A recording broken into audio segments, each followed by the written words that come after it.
the game yesterday between the Cubs and Montreal, which the Expos won 12-0. Today, within the dome, the Olympic Stadium dome, it's the Fan Appreciation Day. They expect a big crowd, and hopefully for us, there'll be a different result. Stay with us as the Cubs take on the Expos in their final road game of the year. The Expos in the series. They've lost the first 2 games, and you don't know what a thrilling game you missed yesterday. Well, Harry, I saw it on French television. I couldn't hear it very well, but I did see it. It didn't look very pretty, and Mike Morgan is going to the mound in search of number 16 today. The Cubs are coming limping home. They've lost 5 in a row. That ties their season high, and they'd like to beat Kent Bottenfield today.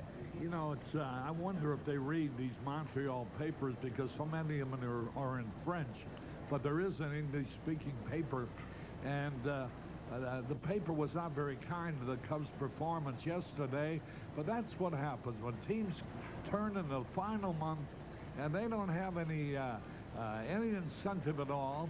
I know they get money for second and third place, but gee, that's just tipping money today. It's hard to get a team to stay really going through their paces more than they should be. Jim Lefebvre's had 2 meetings. One, he talked about redirecting the team's goals. Well, they've lost 5 in a row. Now he's appealing to their pride. Hopefully today that'll do the trick. All right, let's hope that pride wins today. We'll be back with the starting lineups in a moment. Dawson and right, May and left. Salazar playing third. Wilkins catcher. Arias is short, and Mike Morgan going for his 16th victory is on the hill. There's the defensive alignment. First pitch of the ball game, fouled off by Dwight Smith. The Expos have beaten the Cubs 9 out of 14 this year. Calderon, Grissom, and Walker in the outfield. Berry, Cadero, Barbary, and Colburn on the infield. Clutter catching, and Bottenfield pitching. Bottenfield, a big right-hander. Gary Carter playing the final game here in Montreal. He'll be connected with the organization, but he's already announced his retirement as a player the other day. The fans gave him a standing ovation, and that was all the noise you might have heard as the game started. Here's a pitch a little bit inside. Kent Bottenfield is a big man at 6'3", 230 pounds. 0-2 this year, the ERA 3.54. It's his first look at the Cubs, and he was 12-8 in the minor league. 2-2 pitch.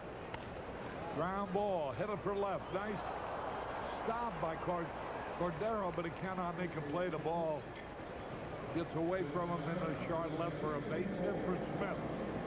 You know, listening to all the adulation here, first of all, for the Expos as a team, what they did for the town, the way they bounced back. And then the kid, Gary Carter, you wonder how in the world they ever allowed him to get away, and why in the world they'd ever trade a popular player as he has been. Harry, it was just a question of economics at the time. Gary Carter had a chance to probably hold them up for a few big bucks, and they decided New York was better suited for their payroll, and so they got 4 players for him. Now, Hubie Brooks was a good player for this team. Floyd Yeomans never worked out. Herman Winningham never worked out very well, but Gary Carter went on to star in New York, and at the time, Montreal wasn't drawing many people, and they were very concerned about the payroll, as they are now. The Expos at that time were owned by one of the richest men in the world, Brumfield. I'm sure a couple lousy millions of dollars should have made that much difference to him. Well, if it didn't, they probably would have kept Gary Carter, and they didn't do that. Here's a pitch in there, a strike call to Sandberg. Dwight Smith on at first base. Sandberg, who's 1 out of 7 in the series. Bottenfield, big burly right-hander. Line foul into the stands behind first base. You know that Gary Carter has to be psyched up in front of the fans where he started his career here in Montreal. It's a great gesture for Philippe Alou to start him in his last home game in a Montreal uniform. Gary Carter, a product of Southern California, had to come to a foreign country to start his baseball career. And what a great career it's been. Third ball outside. 1 ball, 2 strikes. Runner at first. Dwight Smith with an infield hit. The third start for Bottenfield. He's allowed 1 home run. 1 home run in his 2 starts. 19 hits and 20 in the 3rd inning. Make it 20 hits now. Swung. And he strikes him out on a high fastball. Fred Sandberg's going to have to turn it on to wind up over 300 this year. He was at 300. He snuck just a little over. But now he's sunk down to 295 with that strikeout. He's got another homestand to try to get over the 300 mark where everybody wants to wind up. Is Mark Grace hitting .308? 9 homers, 75 RBIs, 4 out of 7 in the series. There's the throw to first, runner back. Everything said and done, Grace probably's had the best and most consistent year of any Cub this year.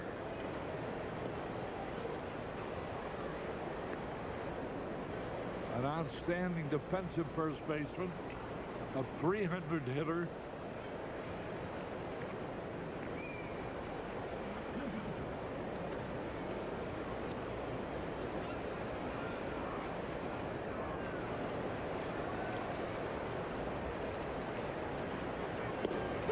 Strike call.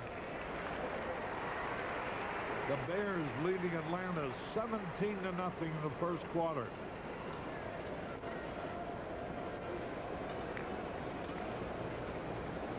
You know, Grace's ability to keep him striking out makes him that consistent. He never goes to any long slump. He always makes contact, hits the ball all over the field, and he's among the leading hitters, 179 hits. Pendleton has 13 more to lead. Dwight Smith is coming very close to getting picked off at first base.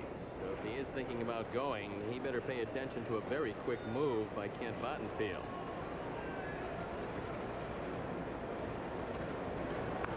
Found it back again. 0-2.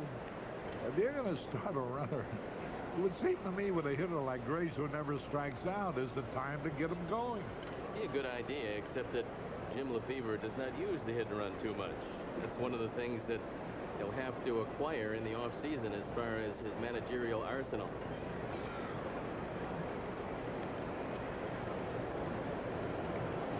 What does that mean? It means he better run more next year. The Cubs aren't going to score too much. Well, why didn't you say that? Out of stretch. There's a long drive going to be caught. Now Grissom comes in a few steps, makes the catch. And here is Andre Dawson. Nothing out of 7. His last game here in Montreal.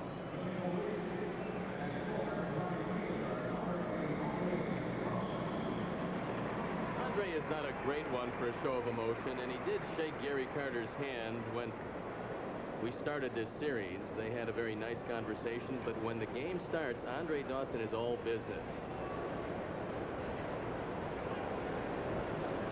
Bruno Ferrers, boy, he had a dive back that time.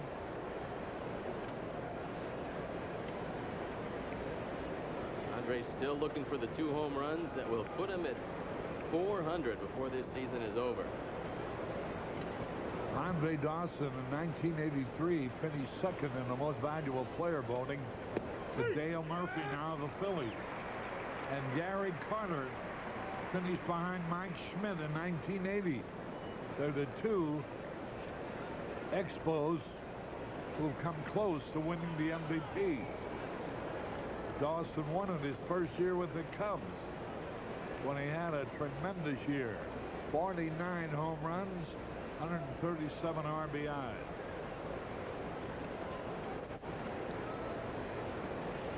He only needs 2 more home runs for you know what. Swung and he missed. He has 398 home runs during his brilliant career. Boy, there's a lot of interest in Toronto and New York. Marty Horowitz, who usually works with us, is out there in Toronto to see the game with the Yankees, or in New York to see the game with Toronto. He's at Yankee Stadium right now. And socially, he is sorely missed, but professionally, not at all.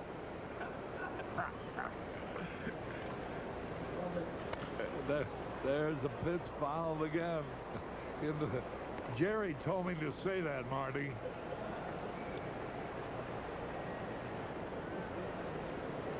Two out, a runner at first.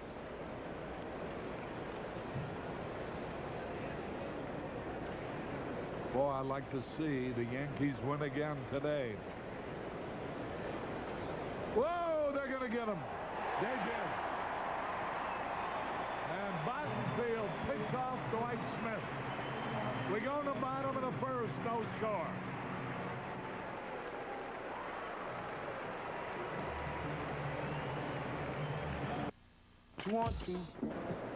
Harry Carey back to the ballpark. Here's the Expos lineup. Marquis Grissom in center. Barbary at second. Calderon in left. Walker in right. Carter catching. Cordero at short. Berry playing third. Colburn at first. Bottenfield, a rookie, the pitcher. And Pepsi presents the defensive alignment of Mays, Smith, and Dawson in the outfield. Salazar, Arias, Sandberg, and Grace on the infield. Morgan pitching and Wilkins catching. And the first pitch to Grissom was a little high and outside. Mike Morgan, 1-5 career-wise against the Expos with a fine 2.73 ERA. Toronto is out in front of the Yankees. Former Cub Joe Carter drove in 2 runs with a triple in the second inning, then the top of the first. Morgan making his 33rd start of the year, his 4th against Montreal.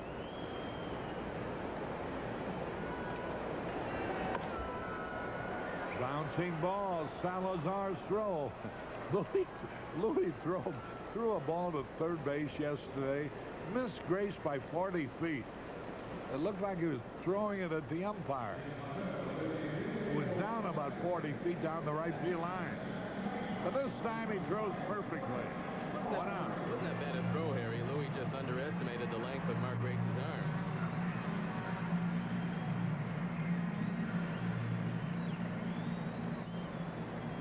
Even Superman doesn't have arms that long. Here's the pitch inside.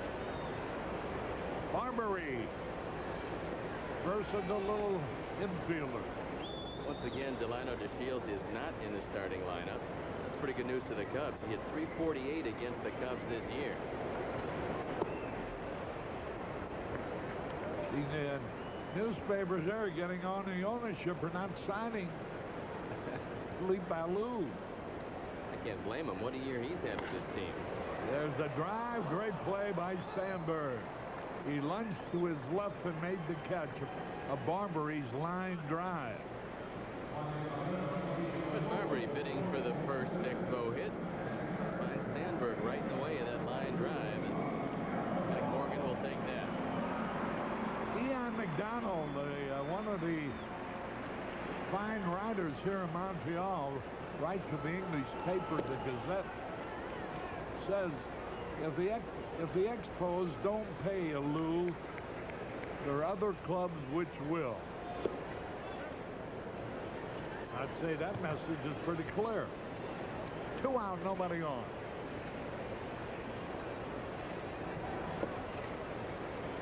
A little bit outside. Philippe Alou, there he is. 17 years in this Expos organization. Here's ball 4 to counter him, and he's on. And here's Larry Walker, who won Friday night's game in extra innings with his 23rd homer of the year. You never know what Philippe Alou is going to do because he is an aggressive manager, but I would be very surprised if he ran with Calderon ahead of Walker, who's the one real home run hitter in this lineup. And as we've seen, he can be devastating. This young hitter is getting better and better with every passing day, and next year could be an MVP type year for him. Throw over the first, runner back.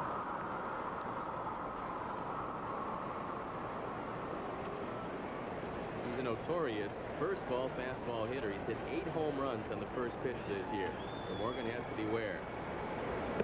1 minute. Larry Walker is in a group right below Gary Sheffield, Barry Bonds, and Terry Pendleton, all of whom are expected to fight it out for the MVP.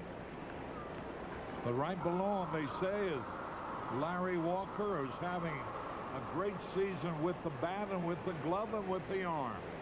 And he steals bases, too.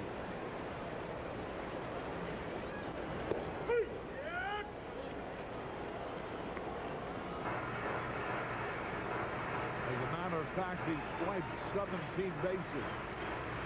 But thrown out only 6 times. And he's a Canadian.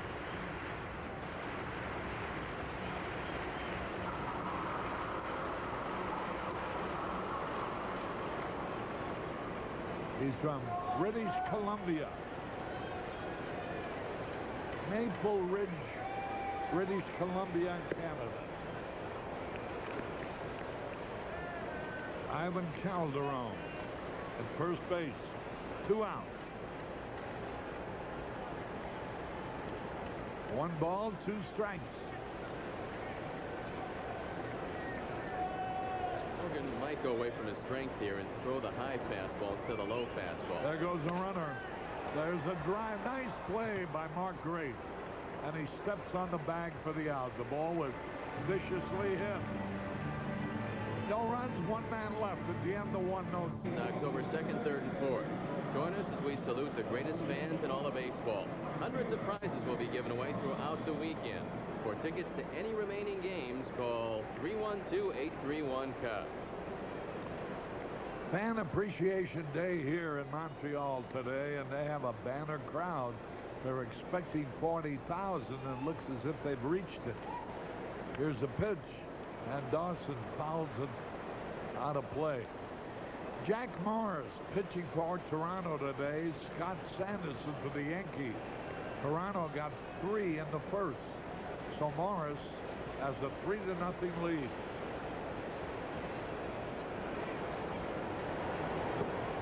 There's a pitch a little bit low. 1 ball, 1 strike. Dawson 0 for 7 in this series.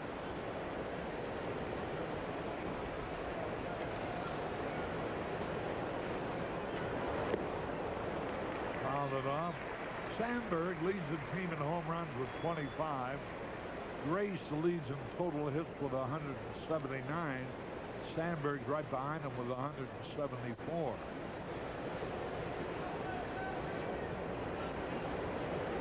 Dawson leads the team in RBI with 86. Again, he fouls it in the stand on the right field side. Cotton Field is going to be one of the candidates next year for the starting rotation. Looks like it's going to be a heated battle, but the Expos have left no doubt that they're going to go after a 3rd and 4th starter. They would like to see Nabholz number 5 and try to fit a couple guys in that rotation. Here's the pitch outside. 2 balls, 2 strikes. Well, Mark Grace said on the program before the game today. Here's a high foul ball again. That what he thought the Cubs needed was a proven closer and a left-handed starter. And he thought the team with the material it has at hand could win 100 games with Dunston and Sosa back in the lineup.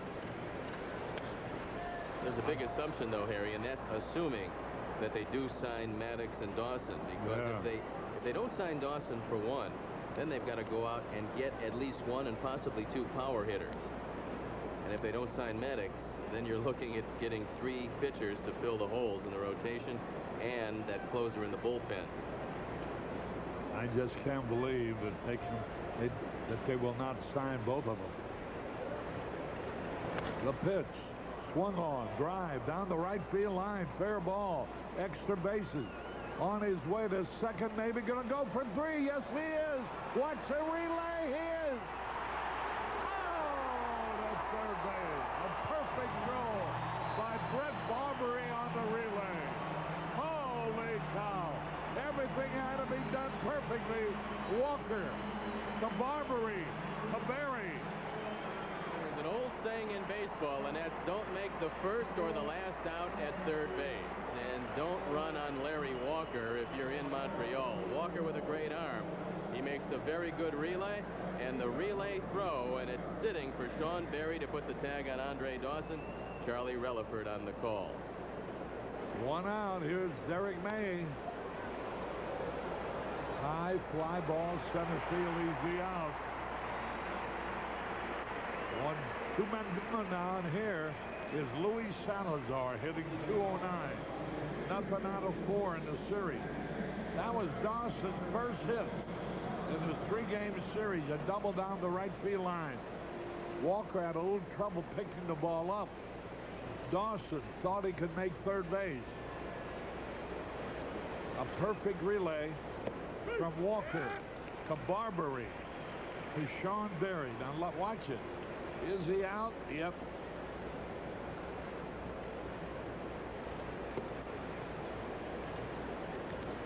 One ball, 1 strike.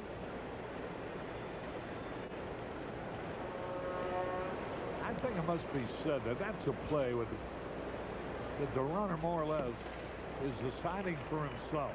He's running at top speed. The ball was hit. He's running right to where the ball was hit. He saw Walker having a little trouble picking it up. I don't blame him for trying for third. Everything was done perfectly by the Montreal defense, and that's why they're as good a ball club as they are. Strike 3 call. No runs, one hit, nobody left. We're going to bottom of the second, no score.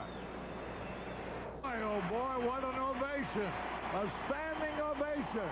And Carter takes his cap off and moves into the batter's box. He has hit .400 against the Cubs this year, including a home run.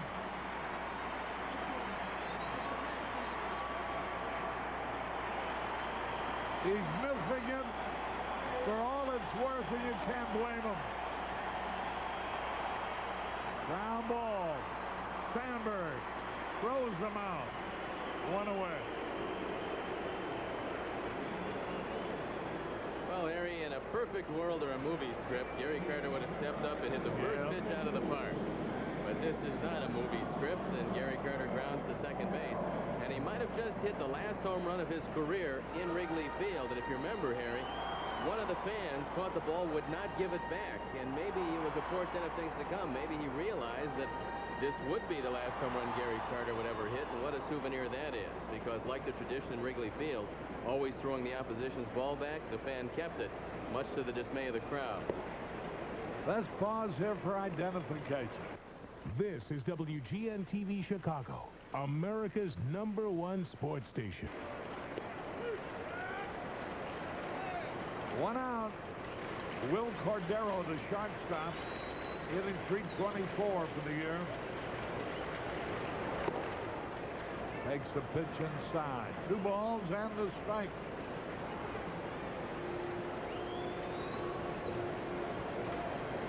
Mike Morgan. Fouled off.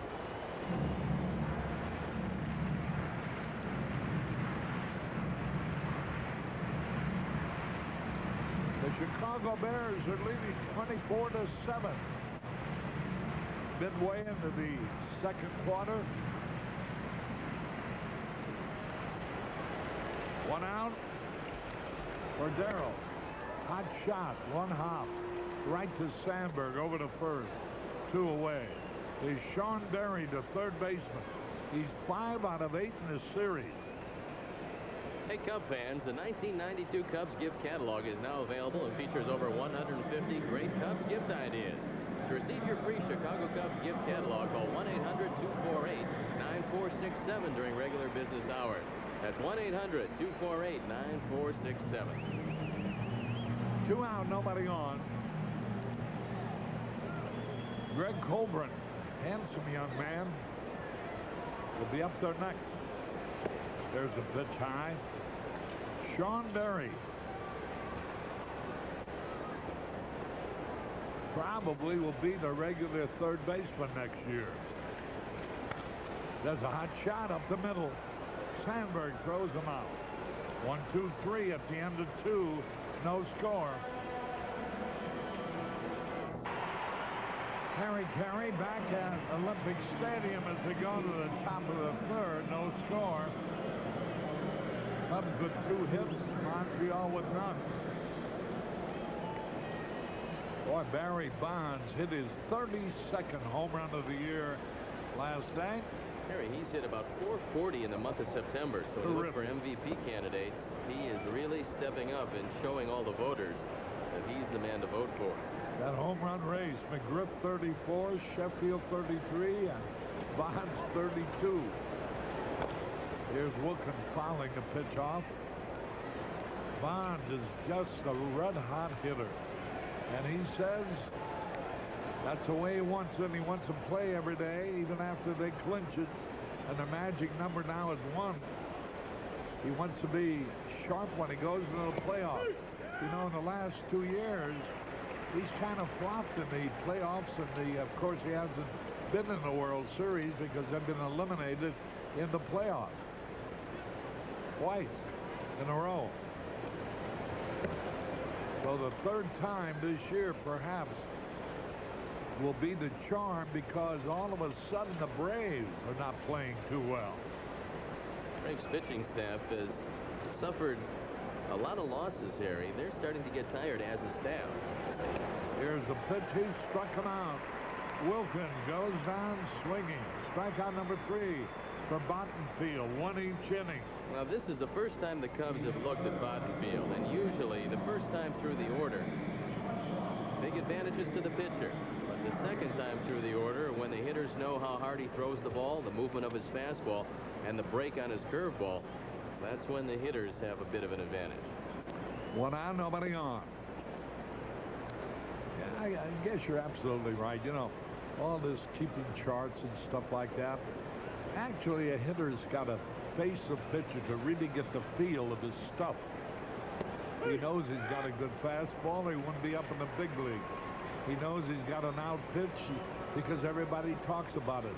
But until he actually faces the pitcher, he doesn't know to what degree each pitch moves or breaks. Harry, I don't think anybody can tell you if they say he has a big curveball or a sharp-breaking curveball. They can't tell you what it looks like. And they really can't tell you the movement on the fastball. And so you have to spend a little time, take a look at the guy, and that's why swinging at the first pitch against a new pitcher is not a great idea. Here's a curveball in there, a strike to Arias. Arias hitting .320, no homers, 7 RBI. 1 out of 5 in this series.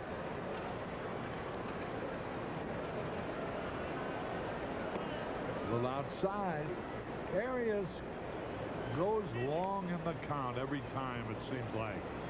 That's one thing you got to like about his hitting. He's walked 11 times and 75 times at bat. He's been in 25 games.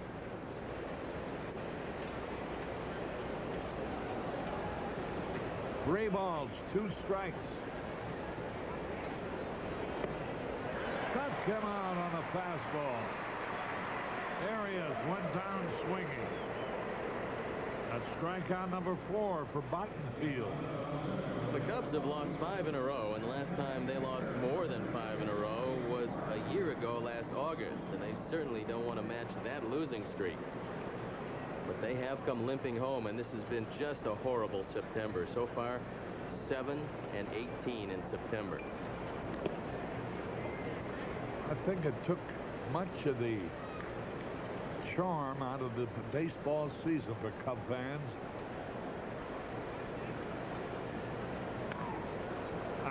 Was really wishing for the long shot to expect them to win.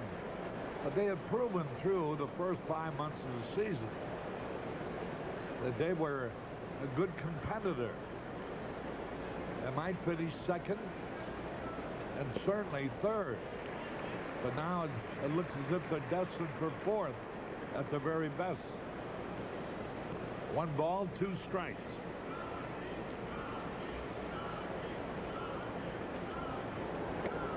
Strike 3 called, and Bottenfield struck out the side. We go in the bottom of the third, no score.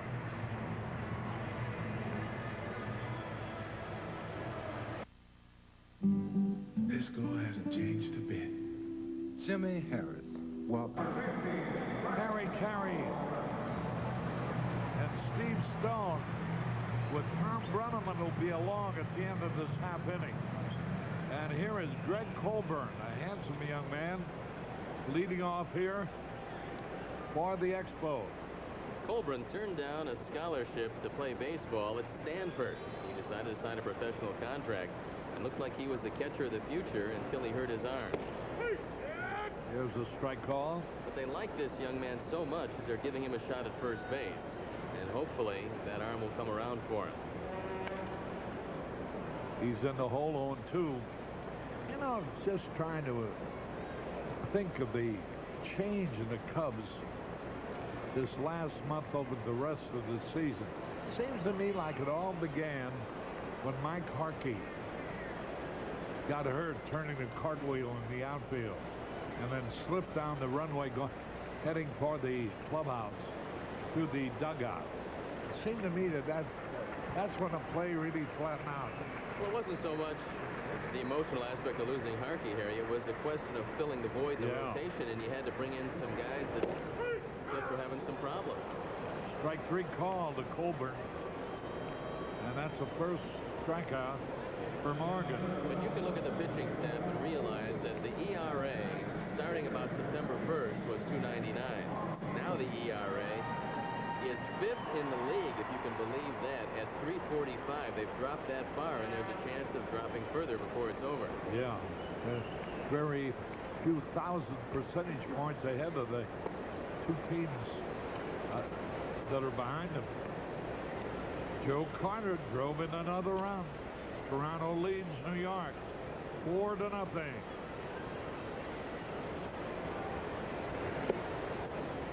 Boy, when Jerry Holtzman wrote that unforgettable column, when he said the Cubs were trading the future for the present, and what they wanted they got the division title. Here's a throw.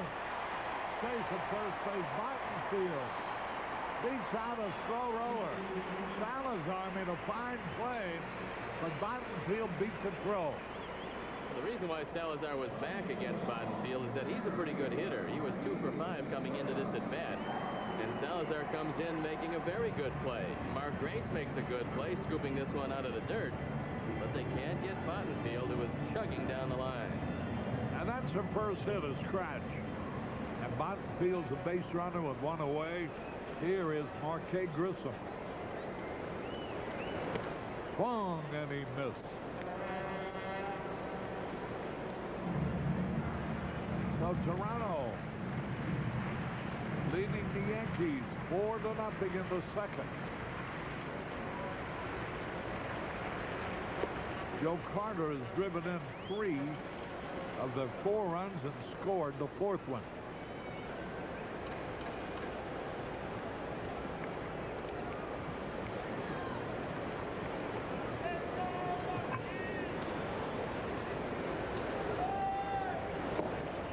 You can't fault a deal. It's made with the purpose of that trade. Because the Cubs got Rick Sutcliffe, and they helped pitch him to 2 division titles. That was a fine pitcher until he went to ball. There's a ground ball. Salazar has it. Over to second for 1. Over to first for 2. Grissom grounded into a double play around the horn. 5-4-3. Hi again, everybody. Along with our producer, director Arnie Harrison, Steve Stone, Tom Brenneman back at Olympic Stadium, and Mike Morgan, just like he's been all season long, is aces through the first 3 today. And Bottenfield looks like Cy Young. The Cubs have struck out 5 times. They're doing nothing against a young man that is 0-2 in the major leagues.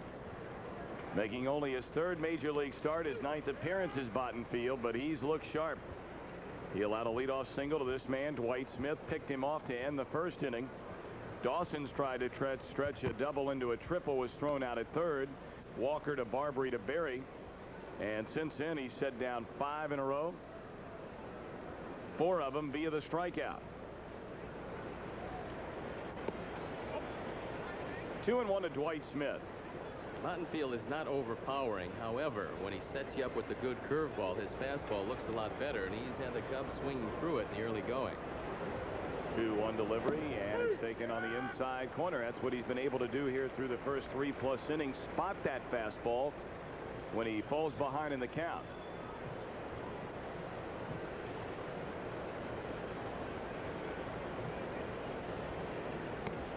Three and 2. Well, the Pirates have taken a 2-0 lead over the Mets on an RBI single by Jay Bell. Barry Bonds knocked in the other run, his 101st RBI. Of course, a combination of either an Expos loss or a Pirate win. And Jimmy Leland's team has its 3rd consecutive National League's Eastern Division championship. And Bonds has led the way in tremendous fashion this year again.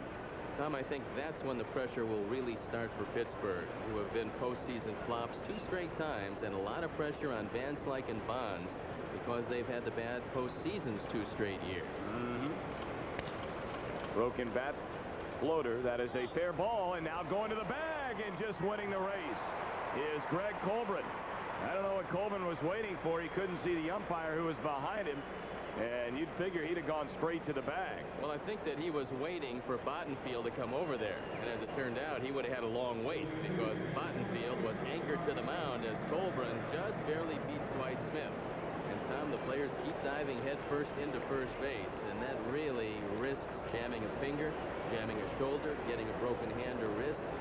It's just a real stupid play, and yet they continue to do it time after time. And you don't get there any faster. You get there slower than running through the bag. The only time you should slide into first is to avoid a tag, and then you should slide in feet first like you'd slide most any other base. At first, you're going to open yourself up to injuries. Sandberg, his first time up, struck out swinging against Bottenfield, one of the right-handers 5 thus far in the game. 1 ball, 1 strike.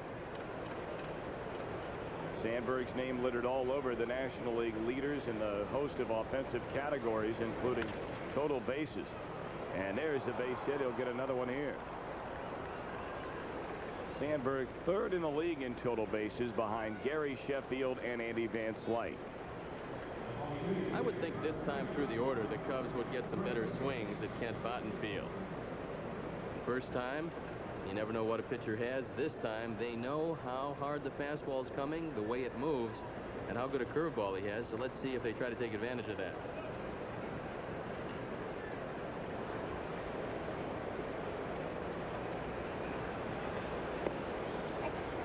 Low and inside to Mark Grace. His first time up, he flied to center fielder Marquise Grissom. Rhino, the team leader in stolen bases, 16. He's been thrown out 6 times. There you see the total bases. Grissom and Walker ranking in the top 10 as well. And right behind Pendleton, by the way, on that list is Barry Bonds. I was looking before the game today. Bonds 5th in the league in hitting, 3rd in home runs, 3rd in RBIs, 1st in extra base hits, slugging percentage, on base percentage, walks, and runs scored. Not a bad year. No.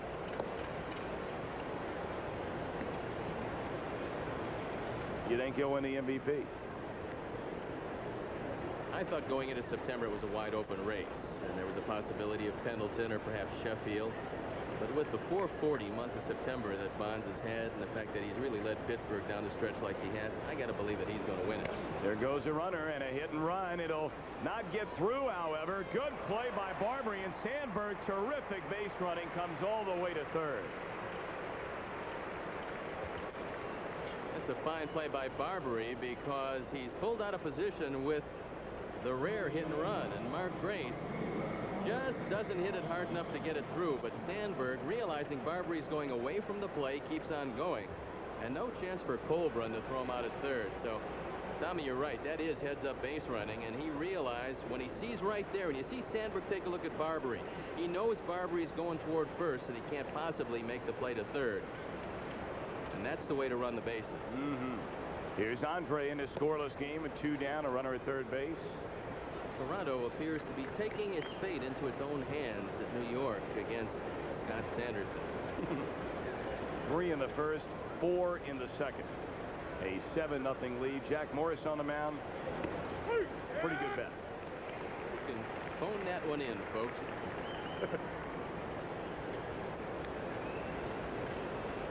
Milwaukee entering play today just 2.5 back, but 2 on the loss side. Brewers will be playing at home to Oakland later today. 1-1 pitch. And it's down the right field line, slicing into the seats.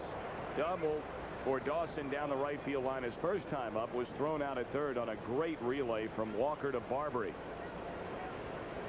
That was an excellent play, and that's how they diagram it in spring training. You work on cutoffs all the time, and you don't see it executed much better than you saw Walker to Barbary to Berry to cut down Dawson.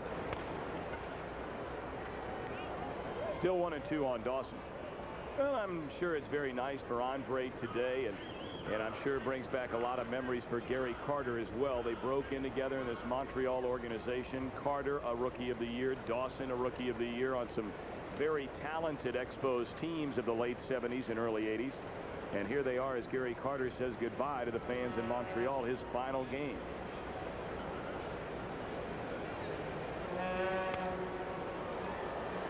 Into center, and this should end the inning. It does. 1 hit, 1 left. We head for the last of the 4th in a scoreless game. Fan Appreciation Day here in Montreal, the final home game before the home folks this afternoon, and Montreal has had a terrific year.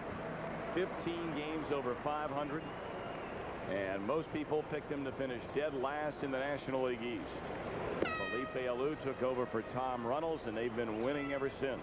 Well, they were headed for dead last when Tom Runnels was here, but Felipe Alou has caught the imagination of the young players on this team. And as a group, Tom, they've all come of age under Alou. 2-0 to Brett Barbary. There you get a look at Felipe, still unsigned for next season. There have been rumors abound as to where he might end up managing, whether it be staying here with Montreal, a very young and talented team. What are you doing there, Larry? Into deep center field, Smitty on the run, and at the warning track he'll haul it in. There have been other stories that perhaps Felipe Alou, they're looking for a bilingual manager down in the Miami area for the Florida Marlins, fellow who can speak not only English but Spanish due to the big Cuban population down that way, Hispanic population. And then there, of course, his longtime friend Bob Gebhardt spent many years as various capacities in this Montreal organization, now the general manager of the Colorado Rockies. Calderon to Salazar, 2 up, 2 down. Dan Duquette, who's the general manager of this team, who took over when Dave Dombrowski went to Miami, says that he's going to evaluate all the personnel when the season is over. That sounds like a stock line used also by Larry Himes as far as evaluating personnel, but Dan Duquette so far is not forthcoming with a contract, and a lot of people here in Montreal are very concerned that Philippe, who was passed over for the managerial job here many times, might take that as an indication that the Expos don't want him all that badly. If that happens, they will lose a very good manager. Better believe that. There's a rocket into left field, caught by Derek May. Larry Walker hit it hard, but that's the inning. Morgan knocks him down in order. We head for the 5th. Still 0-0 our count. The game at the end of 4, and Stoney Didn't the Cubs turn a double play a little bit earlier in this game? Well, funny you should ask, Tom, because they did end the third inning, and it was Marquise Grissom going down the line. It went 5-4-3, and CarX donates $100 to Cubs Care. You know, Tom, they're thinking about using a natural grass here, pulling up the tarp, because they want to nickname their center fielder the Marquise de Sade. Mm-hmm. I've heard that rumor bouncing around the walls of Olympic Stadium. Derek May trying to bounce one out there to Grissom, but he hangs on to it, one away. Well, we were talking about Felipe Alou. On the other side of the diamond, of course, is Jim Lefebvre. Next year, he'll be going into the second year as manager of the Cubs in a 2-year contract that he signed to take over this past winter. And it should be interesting, some of the changes that Lefebvre will decide to make. Well, there's Le Grand Fromage of the Cubs, the big cheese, Jim Lefebvre, who probably learned a lot this year, Tommy. Coming over from the American League, it's just a different style of game. And I think when Jim reflects over the past season, which he's bound to do this winter because he'll have a lot of time to do that, I think that he'll realize that he's got to be a little more aggressive next year. I think in many instances this year he just sat back and allowed the team to kind of go about their business of winning baseball games. And you've got to force the issue sometimes. And he came from a very aggressive organization with the Los Angeles Dodgers. So perhaps next year he'll do it. Le Grand Fromage, huh? That's it. That's what he'll be known as here in Montreal. That is impressive. Of course, you've been brushing up with all those audio and videotapes on the French language. Oh, yes. Yep. Absolutely, because next year, well, we only come up here twice next year, so it's not going to help me that much. Into right field. Larry Walker has it. Cubs are hitting the ball hard the second time through the order, as we suspected they might, but just not finding any holes against Kent Bottenfield.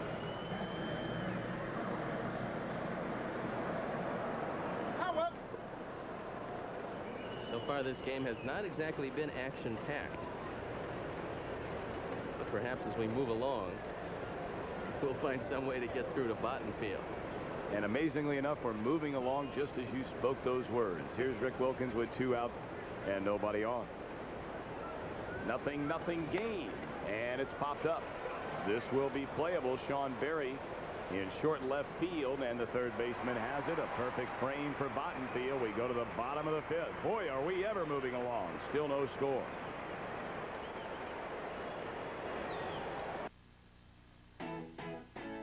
Hey, Chicago, how much do you like Bud Light? And there are only a few more days left to vote for the Cub MVP of '92. To vote, call 1-900-820-CUBS, $1.45 per call. All proceeds benefit charity. Just be ready with your favorite player's uniform number. Mark Grace, 37% of the 16,000-plus votes cast today. And a reminder, this coming Friday, October 2nd, during our Leadoff Man program, we'll honor the winning player. So once again, a rousing standing ovation for Gary Carter, playing in his final game in front of the home crowd here at Olympic Stadium. Announced his retirement when we came into this series on Friday. They've been talking about it, writing about it ever since. What a career it has been for Carter. Former Rookie of the Year, led the National League in RBIs in 1984. Caught in over 2,000 games, third all-time behind Bob Boone and Carlton Fisk. I mean, we have a tendency to equate longevity with Hall of Fame numbers. Do you think Gary Carter's numbers are good enough to put him in the Hall of Fame? Oh, yeah. Because I think you have to do that sometimes, Tony, basing it on the position. And what he's been able to accomplish, over 300 home runs, countless runs batted in lifetime, almost 270 hitter, the Gold Gloves, absolutely. Well, we'll know 5 years after this year. He looks at a call third, so Carter on his day has bounced to second and struck out looking.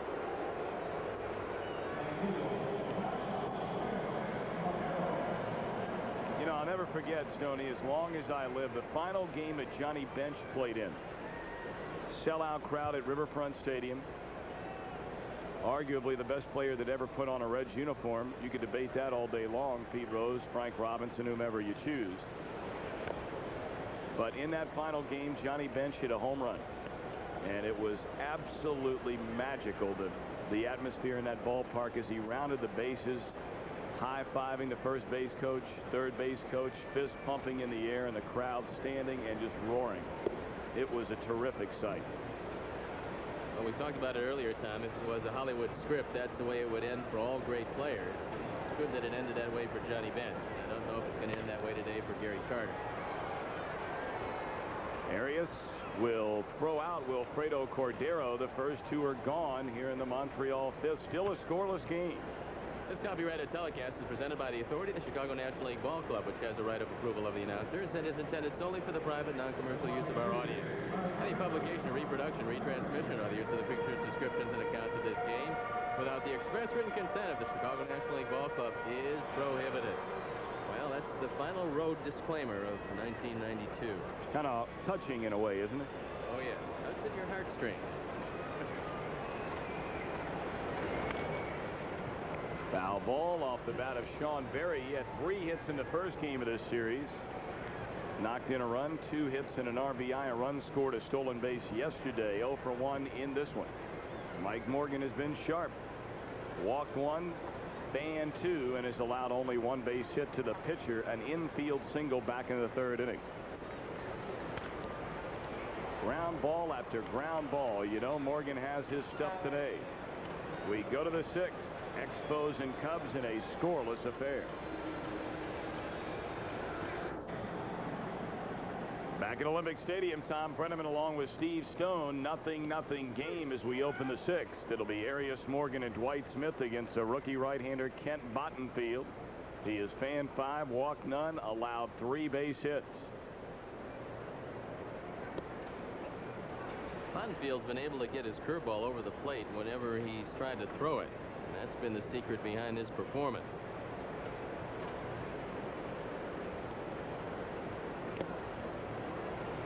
One and 2 to Alex Arias. Arias finds a way to get on base. I tell you, you look at his on-base percentage, and I know he's only been here a short time, but up over 420, 426 to be exact. He'll take a walk, and obviously he's hit the ball with authority, as his .320 average would indicate. Arias and Mark Grace are the 2 most patient of the Cubs, and you can tell with Arias how many times he goes deep in the count.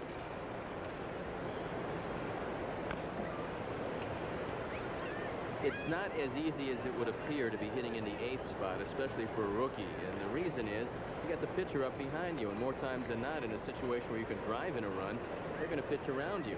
And so if you don't have a patient approach and a good eye, you're going to swing at a lot of bad pitches, and Arias doesn't do that. 3 balls, 2 strikes.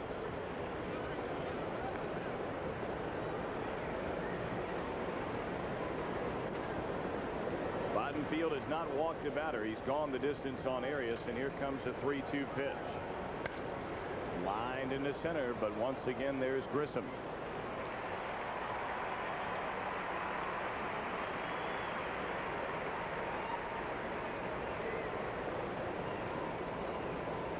Bottenfield through the minor leagues, 5 different cities he's played in, pitched in 175 games.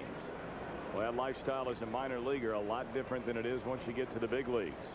That's why he's got to show in September that he's ready for next year. But Tom, I don't think that he can do anything really this September to assure him of a spot, because it's going to be a wide open race for the starting rotation next year, barring Montreal trading for a couple of established starters. 1-1 to Mike Morgan. Bottenfield, a 4th-round selection back in June of 1986, and reaching the big leagues for the first time this season. 2-1. This year the Expos were well on their way to drawing right around 1 million people. And on June 22nd, after Philippe Alou had taken over, the fans started coming out. And the fans appreciate this team now.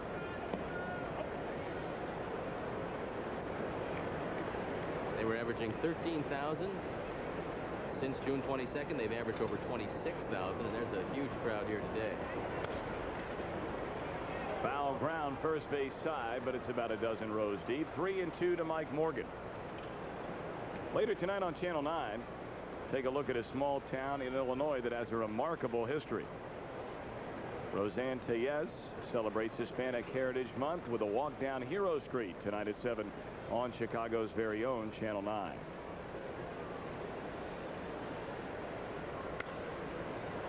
This will be playable.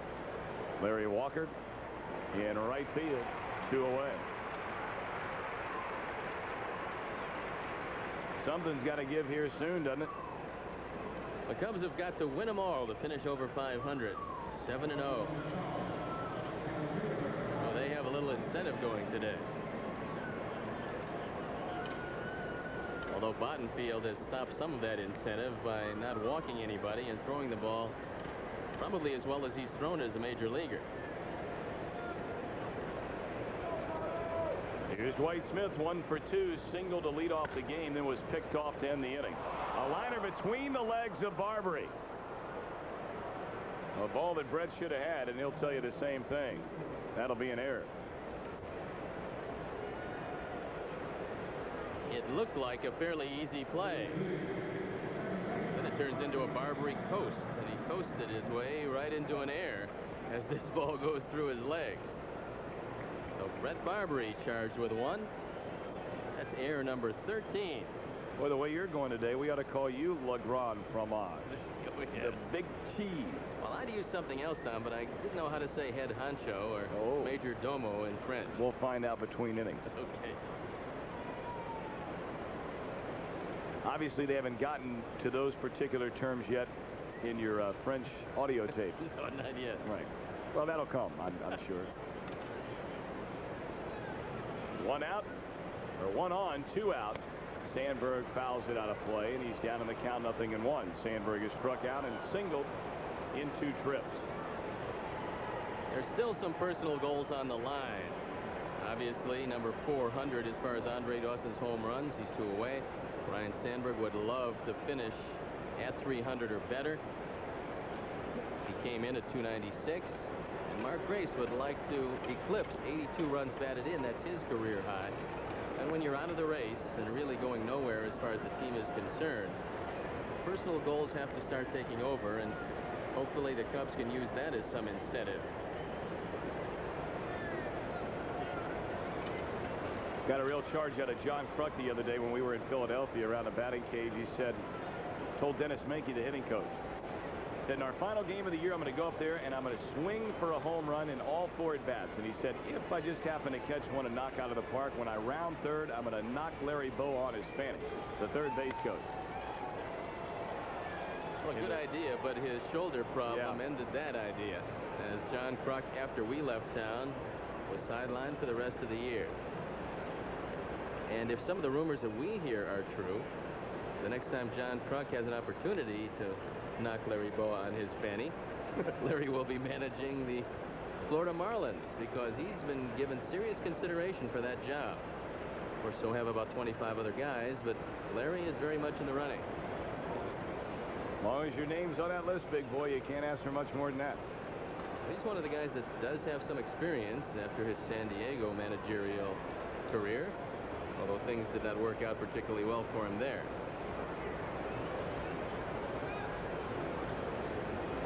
Oh, 2 to Sandberg, and the fastball moves him back away from the plate. A ball and 2 strikes. No score, top of the 6th inning. Glad you're aboard on this Sunday afternoon. Kent Bottenfield has limited the Cubs to just 3 hits. Mike Morgan has only allowed 1 to the Montreal order thus far.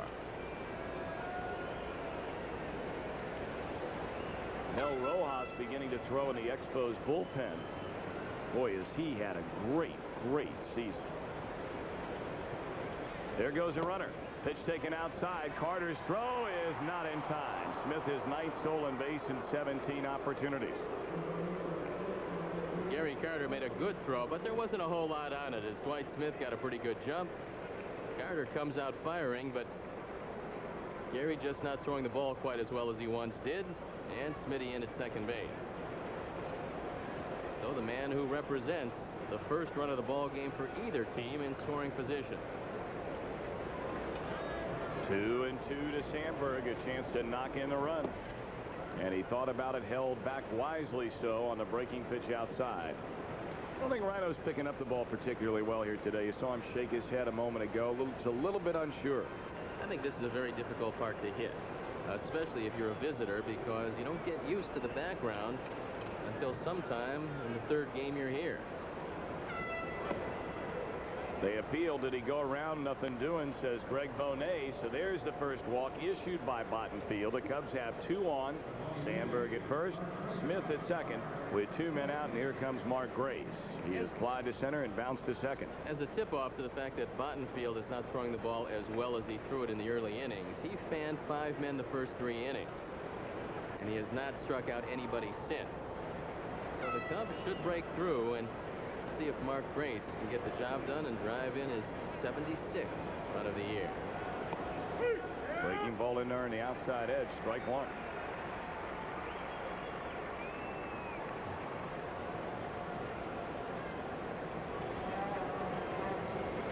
Bottenfield in his first real jam of the day. Smith at second, Sandberg at first, and an 0-1 count on Grace with 2 men out.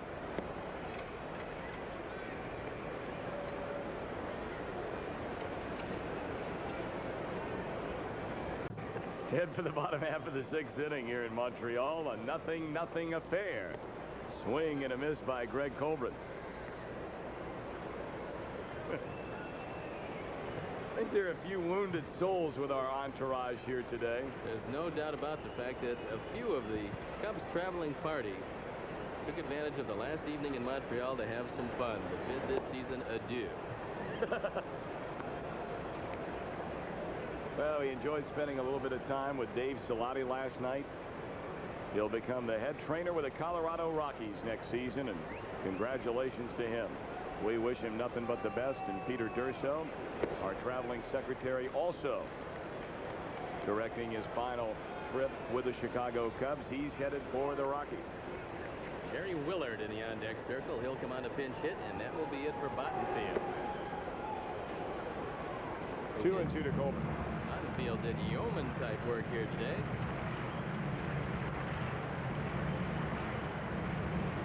As opposed to yeomans-like work, because Floyd Yeomans did very little here in Montreal. He was one of the guys traded for Gary Carter from the Mets.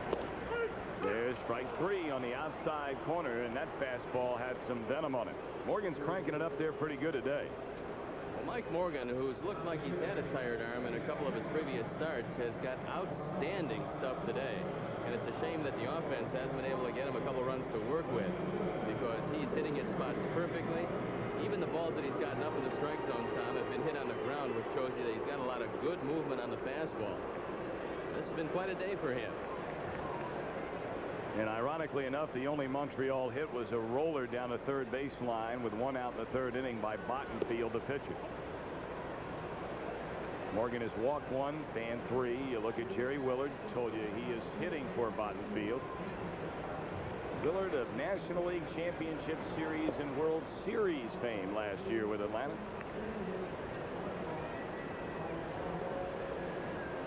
Had that sac fly RBI, and you know that he'll cherish that moment the rest of his days. Liner into right center, but Dawson there, and the first 2 are retired. Andre fooled by that ball that came out in knuckle-like fashion to him. It was a sinking line drive that was hit so hard it didn't have a chance to pick up any spin at all. Andre Dawson now knows what most of the catchers around baseball already have found out about catching a knuckleball. It's pretty tough to do. Speaking of knuckleball, we'll see plenty of them tomorrow afternoon. Tim Wakefield, rookie right-hander of the Pirates, 6-1, will be on the mound against Jim Bullinger at 2-6. And we get started at 20 after 1. Might be a very tired Pirate club if the 4-0 lead holds up, because that'll be the clincher for them.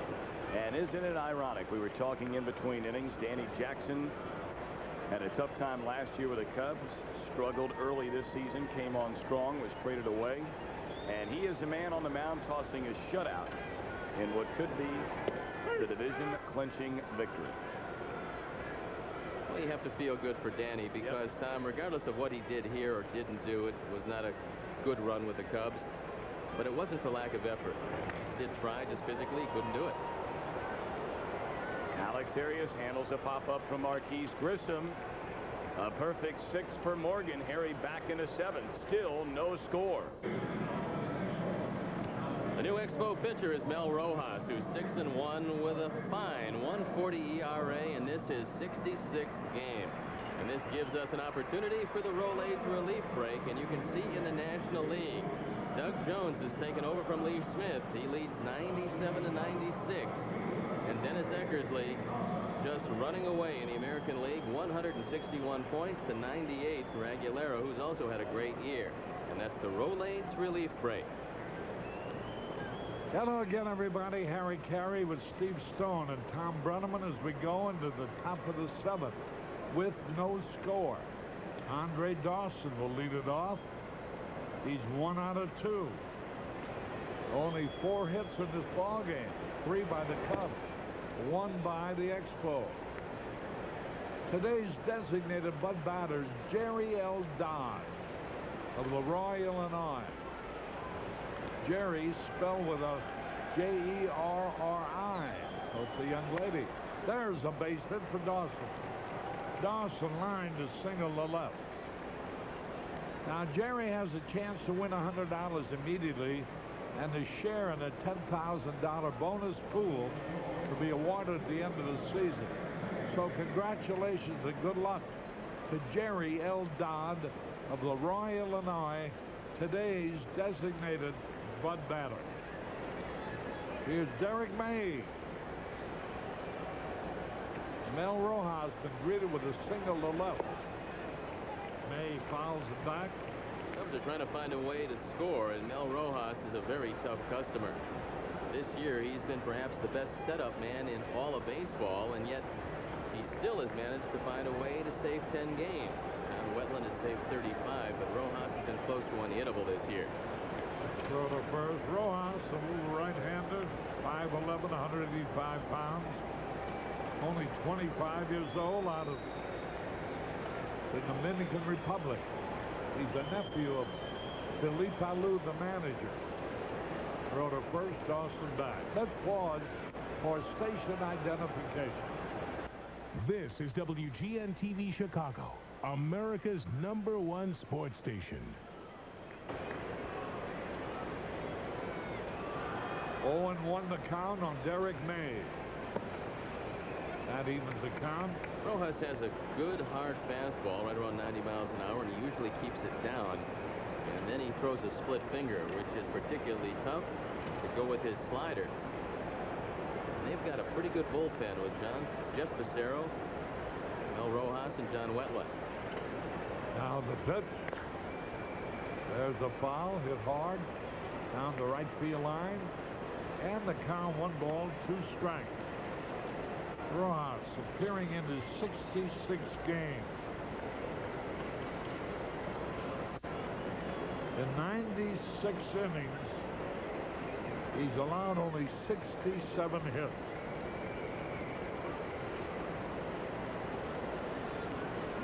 Now the pitch to Derek May.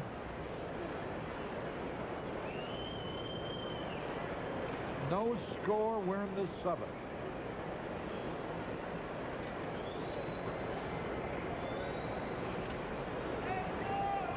There he goes. Here's a peg, and he's going to be saved at second base. Andre Dawson steals second. That's about 7, I think, for the year. Gary Carter just shaking his head. He knows he can't throw the ball like he used to, and Andre Dawson, 5th. with his 5th stolen base of the year, he's been caught twice, and he takes advantage of his old friend and former teammate by running into scoring position. And now man's in scoring position with nobody out. Struck him out.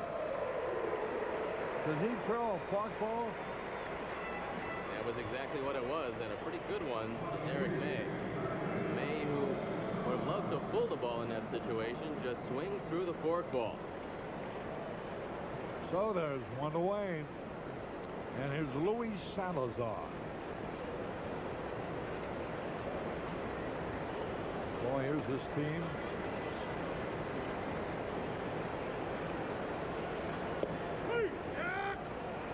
They're going to finish second this year. They have Grissom, Barbary, Walker, Cordero, Colburn. Started the game of Bottenfield, 23-year-old pitcher. And I'm not even mentioning some of the guys not playing, like DeShields, Fletcher. There's a ground ball foul. So you can see what they've been doing. They've been producing some pretty good ball players in their minor league system. So far, Harry, they really haven't had to pay for it as far as the payroll is concerned. The payroll right at $15 million, one of the lowest in all of baseball. But as these guys get a few years under their belt, and as they're eligible for arbitration, that is going to rise substantially. I'd like to know what Larry Walker's going to make next year. Whatever it is, they'll probably be happy to pay it. He's one of the great young stars. There's a smash, line drive. No chance for the double play because Dawson sized up where Cordero was playing right away and started back for the bag to make sure he wasn't doubled. One of the keys to good base running is to just take a look back at where the players are positioned before the pitch. If you do that, you can really anticipate when the ball is hit. Andre Dawson knew exactly where Cordero was, and the rule of thumb is never get doubled on a line drive. They're going to walk Wilkins intentionally to get to Arias. I just wonder how often they cover things like that in spring training. Because so often it seems to me the base runner has no idea where the fielder behind him or the fielder in the outfield. If he'd only look, he'd know where he was. And it would help him make up his mind to see how far he could go. We've seen it twice here today, Harry, and it's both been Cub veterans. Ryan Sandberg with a great base running play, knowing exactly where Barbary was on a ground ball by Grace. He went from first to third on a hit and run, and Andre Dawson there on the line drive. But these are veteran players. More times than not, when you come up through the minor league system, you're so rushed in this day and age of baseball that you just don't have a solid grasp of the fundamentals. And it takes young players a few years before they get acclimated. That's the sad part of the game. I don't think they're quite as prepared in this day and age as they were years ago. And that's true of the entire game. No particular isolated example. Everybody's rushed up maybe a little bit too early. Here's Arias. Pretty good hitter. Rojas knows it. First pitch is inside. Runners at first and second, 2 away. Top of the 7th. White Sox lead California 2-0 in the 3rd. Ball 2. Mike Morgan is next. Rojas will try to push you off the plate with his fastball, but when he tries to get you, he's going to try to get you away with a forkball and the slider. Now, he's missed inside twice to Arias, and Alex should be looking fastball here. And he should be looking for it out over the plate. Swung and he missed. 2 balls and a strike. Pittsburgh now leads 4-0. It'll be a Sunday of celebration in Pittsburgh. The 3rd straight year they will have won the Eastern Division. There's a drive, and it is fouled in the left field corner. 2 balls, 2 strikes, 2 out, 2 on. Deuces are wild.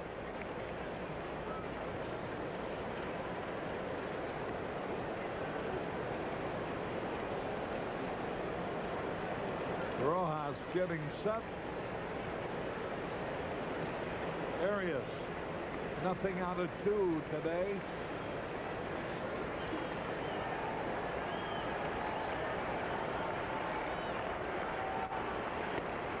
A little bit high. Ball 3. 3-2. The runners will be going. And there goes Gary Carter, the kid out to talk to Mel Rojas. Sure, one of the things that he told the youngster Rojas was just make sure in your stretch you take one look at the base runner at second base and don't let them get a running start. Because on a base hit, if you can cut down that lead by just 1 step, it might mean the difference between a run and an out at the plate. Carter knows all about that. of the pitch. There go the runners. Swung on. Bouncing ball. Berry throws them out and ends the inning. 2 men are left. Still no score as we go into the bottom of the 7th.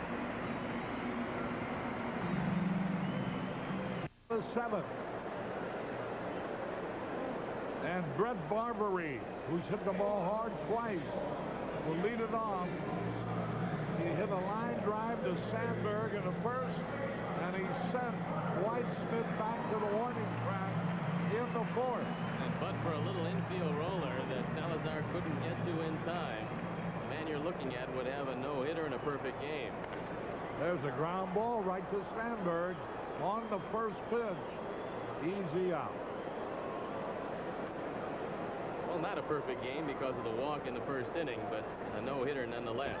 And they have not really touched Morgan at all today. And that little swinging butt was hit by the pitcher. Kent Bottenfield no longer is in the game.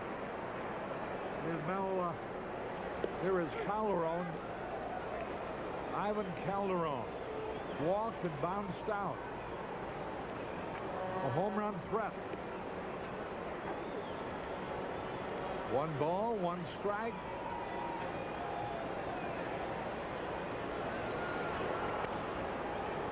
Fouled out of play. He's coming back from a season full of injuries for Calderon. He just has not swung the bat. This is just his 44th game played of the year. The average baseball salary is over $1 million a year, so he's got to be over the average. He's making 2.7 here, and he still has at least 1 year left to go.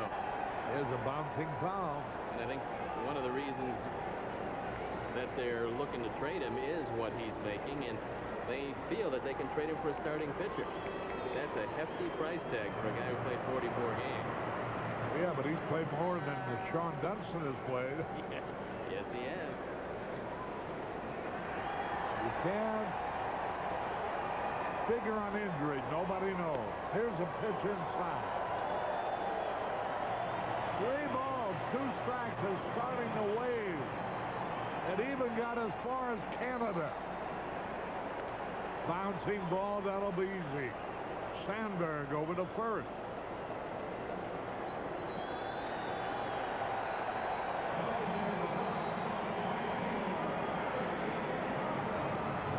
The football game, the Bears is still leading Atlanta.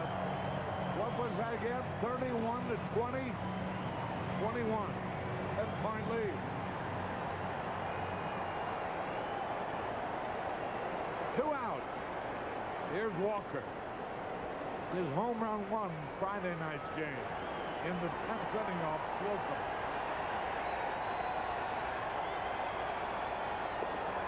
A little bit outside. Ball 2. Here's where Mike Morgan has to be careful because Walker is looking fastball. And Morgan has to keep it down. Inside, ball 3. Walker is a pretty good base runner if he gets on. He's swiped 17, been thrown out only 6 times. Strike called over the outside corner at the knee. 3 balls, 1 strike, 2 out. Ball 4. And that is the second man walk by Morgan. He's only given up 1 hit. That is back. And listen to the hand. Another standing ovation for Gary Carter. This game goes 15 innings, Terry. The fans are going to be tired of giving Gary Carter a standing ovation. They're just trying to show him that they really appreciate what he's meant to the franchise over the years. It's amazing. Again, he tips his cap to the crowd. And already has been announced he will remain in the Montreal organization at some position to be determined later. I wonder, Harry, if they'll retire his number 8. I'm sure they will.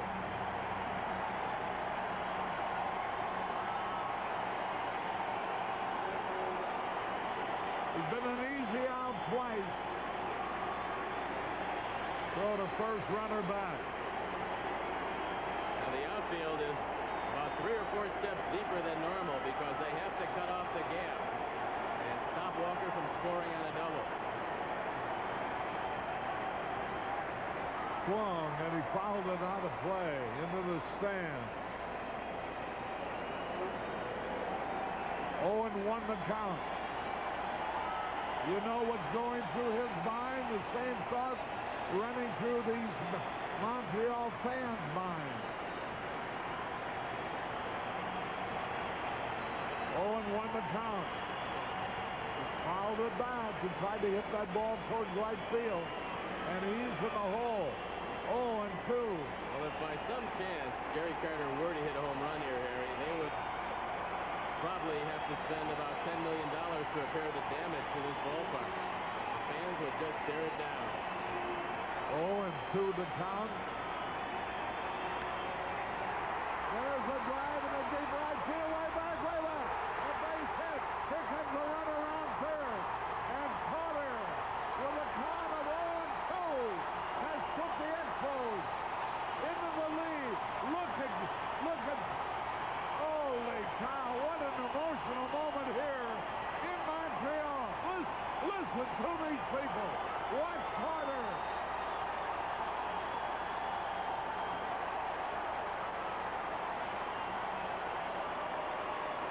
Enjoy it all, pal. You've earned it. And he's going to leave the field so he can hear the plaudits of the crowd again. Listen.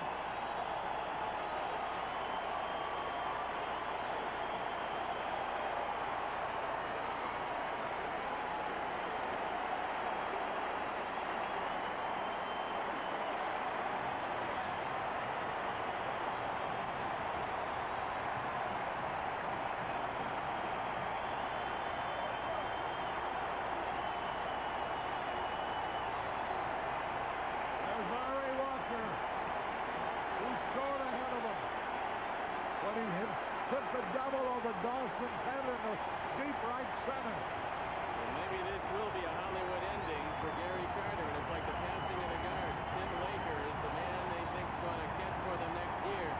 He comes out, almost takes the baton from Gary Carter. Him running at second, and Carter going to take a curtain call. Here it comes out again.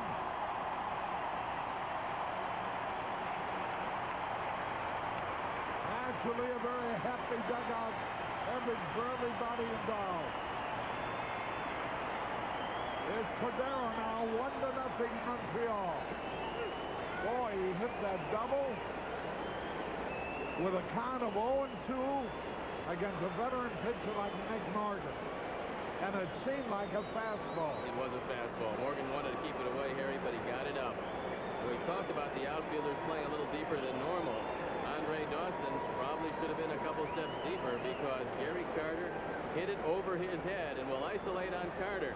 He knows that Walker is going to score on that double, and Carter just hoping it doesn't one hop out of the park. How could you ever let a guy like that ever leave that organization in the first place? He did. He went to New York.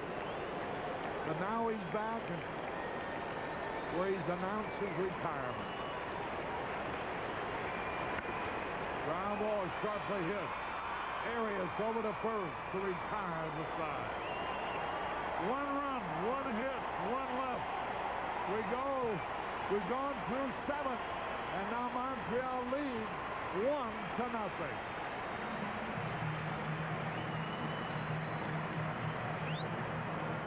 Harry Carey back in the ballpark as we go into the 8th inning. Boy, the emotion of the moment, the emotion of the entire day, all centered around Gary Carter, the kid who joined this ball club 19 years ago at age 19. Now at age 38, he's already announced his retirement. This is probably the last time he'll ever come to bat as an Expo. Certainly it is the last time this year. And it's not likely he'll play on this road trip that the Expos are going on. There's Tim Laker coming in behind the plate, and Jeff Passero on the mound at 8-6, a fine ERA of 2.81 on for the 68th time. And his mission is easy: get the game to John Wetland. DeCenzo is a pinch hitter. Leading off in the 8th.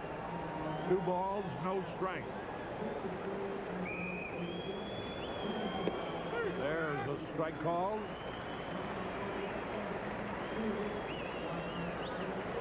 Rojas has a record of 6-1. He's a pitcher record, which would make it 7-1 if they hold the lead. High, ball 3. In this game of baseball, it seems like most of the walks come back to haunt you, and that's what happened with Mike Morgan, who was brilliant today. 7 innings, just 2 hits, 2 walks, but one of the walks, the biggest, the walker in the 7th, and that's the difference in his game. There's a strike call. Passero out of Springfield, Illinois. Jeff Passero.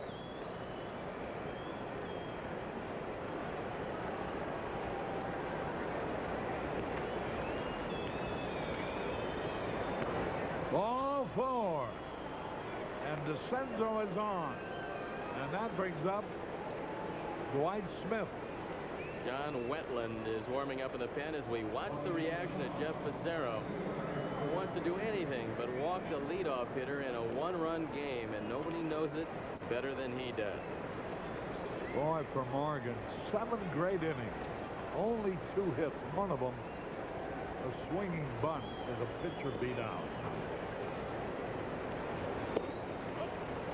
Smith is up there to sacrifice. Dwight Smith has a total of no sacrifices this year. It's going to be tough to get the front down for him. Wouldn't you know it, only the 2nd man he walked with 2 out brought up Carter, who doubled him home. There's a bunt foul. 1 ball, 1 strike.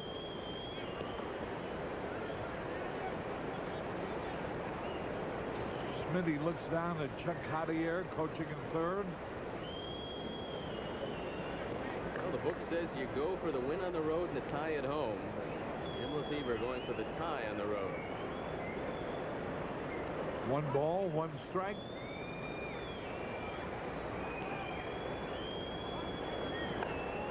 Good bunt. Play it, it out. Boy, nice throw by Passero, who whirled, never any indecision. The catcher must have been helping him out. He whirled and fired a strike to Cordero for the 4th out. When you ask a man to do something that he's not used to doing, it becomes very difficult for him to execute. Dwight Smith, with no sacrifices this year, bunts the ball too hard. And the Cubs, instead of runner at first and nobody out, a runner at first and 1 out. Here's Sandberg, 1 out of 2, facing a left-hander, Jeff Passero. 1 out, 1 on. Curveball in there, a strike call.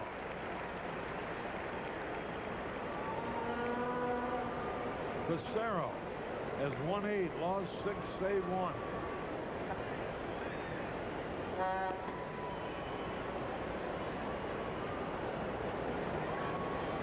Throw to first. Runner back. Smitty was picked off in the 1st inning by Bottenfield. It did a pretty good move. Now it's Passero, and Smitty's not going to get too adventuresome on the bases.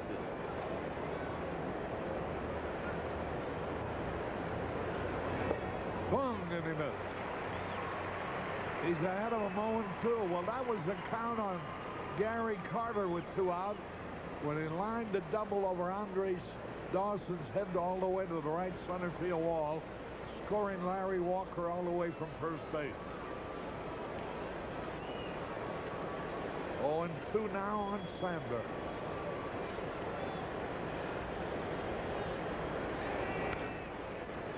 Foul ball into the stands behind the Cub dugout. The Expos have a formidable threesome in that bullpen with Rojas, Passero, and Wetland. In fact, they feel that that's going to be one of the strengths of this team next year.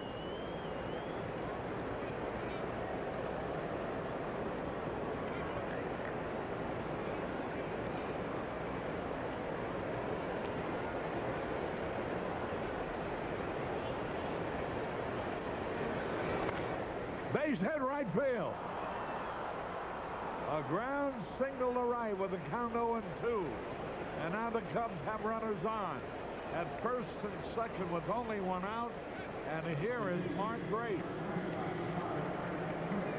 This is probably going to be the last man Facero is going to face, because if he does not get Grace, in fact, perhaps even if he does get him, we're probably going to see Wetland facing Andre Dawson. And Laker coming out to have a talk with Facero. Got a man at second base, so it's a new set of signals, and Laker wants to make sure that they understand the signals being flashed. There's Wetland getting ready in the bullpen.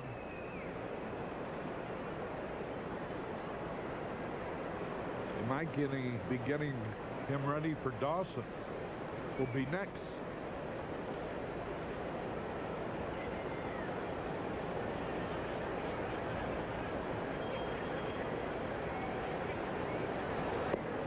Curveball low.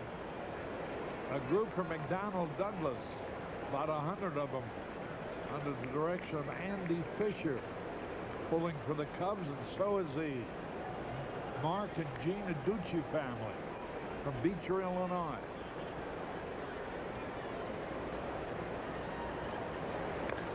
Ground ball, foul. And Dave Kling, born and raised in Aledo, Illinois. And Mark Grace can make all those people very happy right here.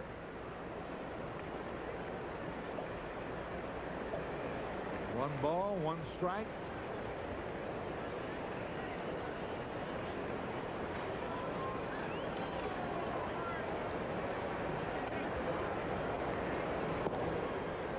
To the wide, ball 2. Now, Grace hits left-handers very well.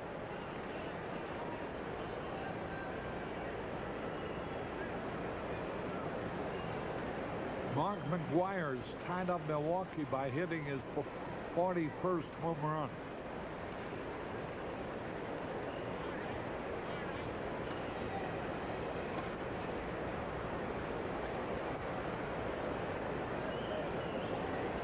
That gives him the American League lead, by the way, in homers. There's a drive to left field, going to be caught. Calderon is there. Ball hit pretty good, but right at him. Now we'll see if Felipe Alou is going to go out and get Facero with Andre Dawson up, and that's what's going to happen. It's going to be John Wetland against Andre Dawson. Power against power. He's going to make a double switch, it looks like. And Larry Walker is being replaced in right field by maybe Alou. We'll have more for you following this message.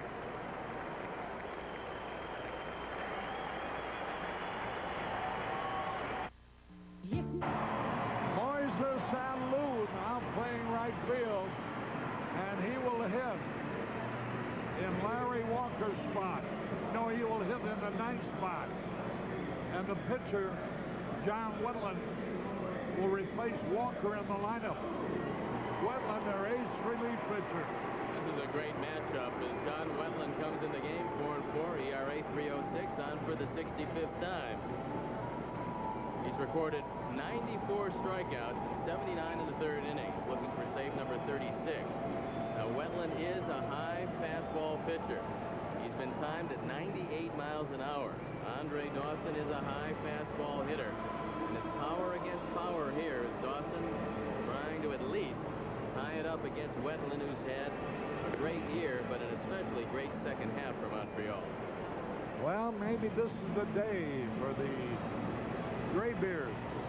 Gary Carter drove in their run for the Expos. And now, here comes Andre Dawson with the tying run at second and the go-ahead run at first for the Cubs. Dawson for 10 years was a great star here with Montreal. And then came to Chicago, where he's had 6 wonderful years. He's had 2 hits so far today. And he faces John Wetland. Runners first and second. One minute. I like to have had the gun on that pitch. He just threw it by him. Wetland has won 4, lost 4, 35 saves. Handsome young man.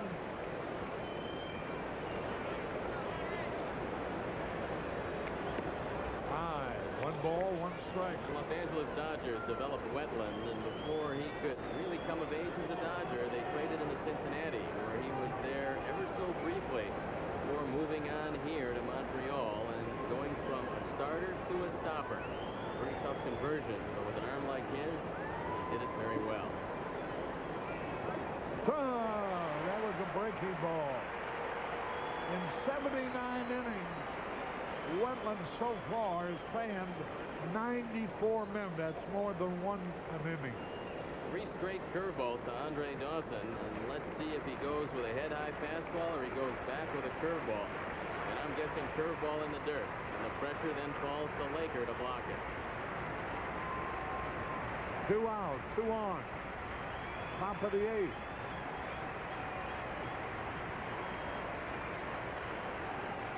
A curveball, a higher curveball than he wanted to throw.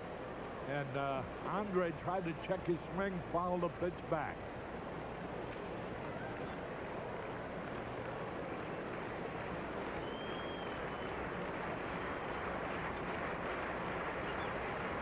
One ball, 2 strikes, 2 out, 2 on.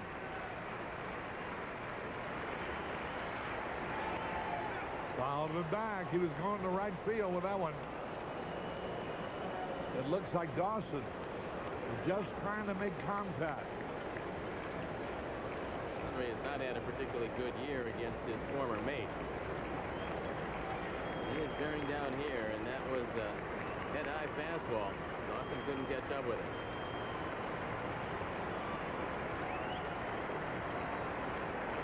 Two out, 2 on. Montreal leads 1-0. Press him out on a curveball to retire the side. 1 hit, no runs, 2 left. We go in the bottom of the 8th. The Expos lead 1-0. A puzzle. With so many stars. First call to the bullpen is Jeff Robinson. He comes in at 4-3. ERA 3.09 on for the 48th time. He has got to hold the Expos right here because against John Wetland, if you get a run, you're lucky. To get 2 or more is almost an impossible task. Well, Morgan went 7 innings, allowed only 2 hits. One of them is a little infield scratch by the pitcher.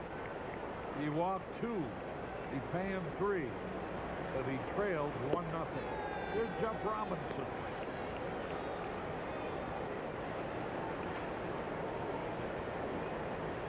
Facing Sean Berry.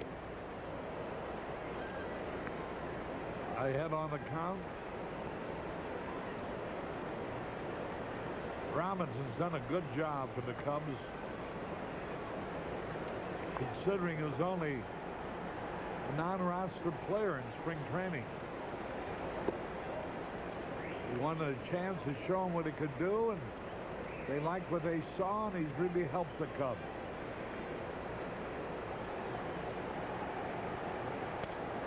There's a line drive to right field. Berry. Sean Berry, single to right. Well, if the Berry family's watching the game in Montana, Wisconsin, I know Sean is not a relative of yours, but well could he be? He's about as Irish as they make him. Sean Berry, spelled like not like Jack Barry, with an E, not an A. Runner at first. Colburn. We're in the 8th.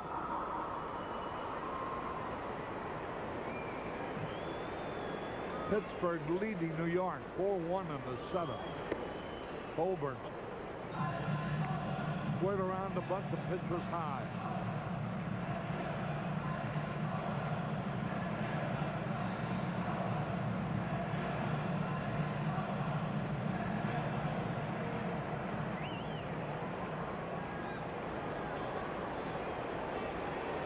Well, the first runner back.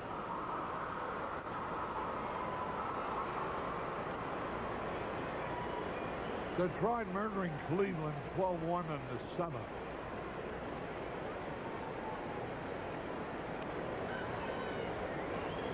There goes the runner. Hit and run was on. He fouled the ball off down in the right field corner. Pretty good call by Felipe Alou. He realized that the infield was looking bunt, and he might get some movement in that infield, so he decided to go with a hit and run. And Alou has been a very aggressive manager since taking over from Tom Runnels. One of the reasons why this team is second in the league in stolen bases. Runner at first. Greg Culver, and the pitch swung on a bouncing ball. Fair over to first in time. Nice shifting to the feet by Mark Grace. Runner in scoring position. Very close to the line, and the call belongs to Randy Marsh, the home plate umpire, because the ball was not by the bag at third. And Mark Grace makes a good play, and Jim Lefevre comes out to talk with Robinson.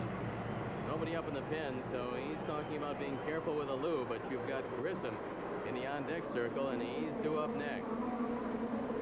And Alou hitting .283. 8 homers, 53 runs batted in. For about a half the season. Projected he'd be 100 RBI, 20 home run man perhaps. He's fast, he can run, he hits with power, he bunts well, he can beat him out. The only reason why he's not playing every day to end this season is the fact that they want to showcase Ivan Calderon and show everybody that he is healthy, because they're going to dangle him in a trade possibility for the starting pitcher they desperately need. And Lou had 2 out of 5 yesterday in a 12-0 rout. He scored 3 runs and batted in 2. Lou has hurt the Cubs this year as you look at those numbers. He is going to be a fine player. I think next year they're going to have as good an outfield as there is in baseball with Alou, Grissom, and Walker, left, center, and right.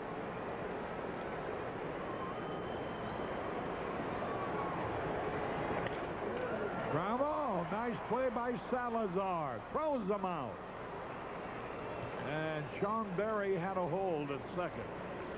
Now let's see if they decide to walk Grissom. Take their chances with Barbary. And then maybe Calderon, and Salazar ranging far to his left. Makes a very good play, and I don't think they're going to want to contend with Grissom here. They're going to walk him. Which means that Brett Barbary, who's hit the ball hard 2 of the 3 times he's been up, will be the hitter facing Jeff Robinson for the first time today.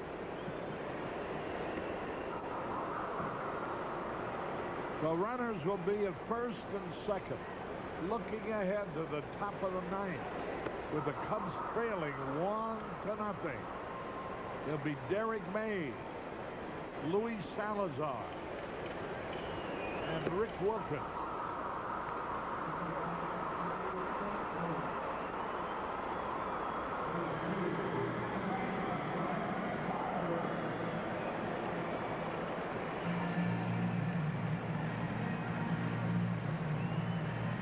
Brett Barbary, a Southern California boy.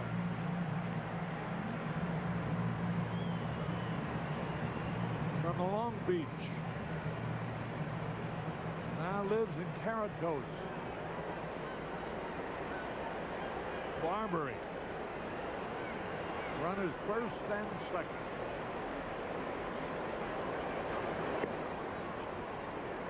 Curveball outside and high. Ball 1.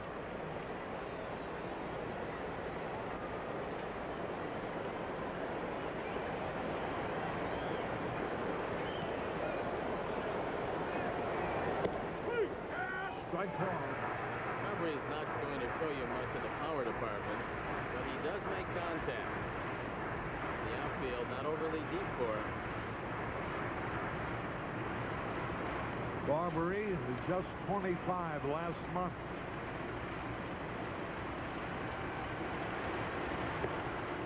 Ball to his high. He looks younger than that baby-faced young man. 1-0 Expos. Runners at first and second, 2 out.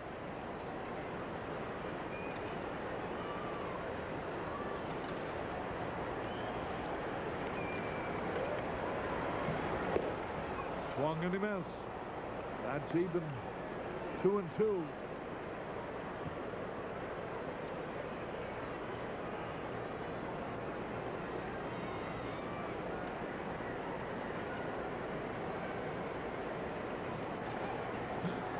The Pigeons is here in Montreal too. I wonder if they flew up here from Chicago. Fouled it off, and the runners go back.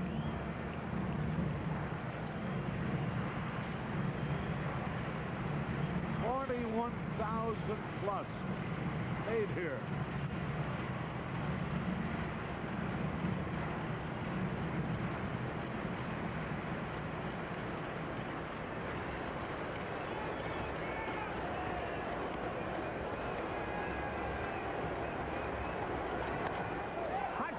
But Brad Grace makes a nice pickup and tags the bag for the out. No runs, 1 hit, 2 left. At the end of 8, the Cubs trail 1-0.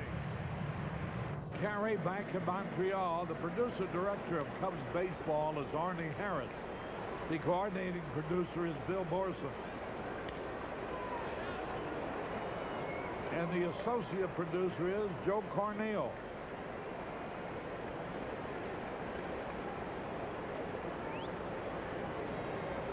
Derek May, 0 out of 3. Wetland. And he fouls it off. Wetland going for his 36th save. Derek May has been tardy on a couple of swings against Wetland, and he's really going to have to tune it up if he's going to get around on him.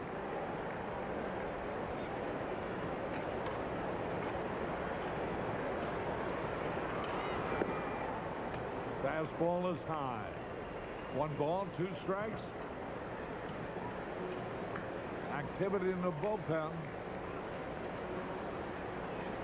for Chicago. Swung and he struck him out. He faced 2 men and fanned them both. Dawson to end the 8th and now May to start the 9th. Scanlon and Hartsock loosening in the pen. Luis Salazar has his work cut out for him against Wetland, who is throwing mighty hard today.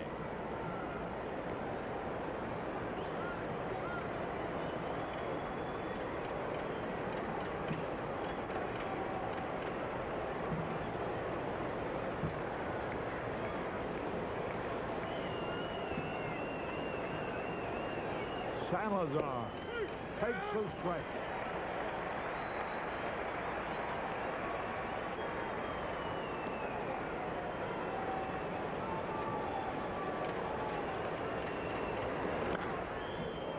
There's a long drive in the right center field. Oh, what a nice play by Marquis Grissom. Oh, he's an outstanding center fielder, and everybody talks about Andy Van Slyke. But give this man a couple of years of making plays like this, and they'll talk about Grissom in the same breath. He has more speed than Andy Van Slyke, has good an arm, and great anticipation. Listen to this crowd. You know, one of the newspapers editorially talked about how the Expos have brought baseball back to Montreal because of the young players and their fine showing and their great manager in Philippe Alou. And here's Rick Wilkins, the last hope.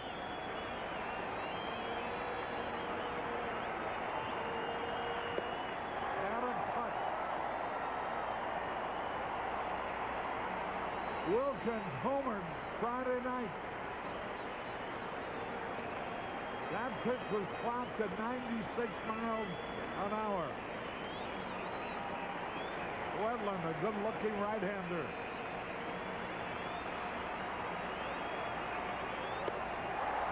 Listen to the crowd. There's the man of the hour here in Montreal, Gary Carter.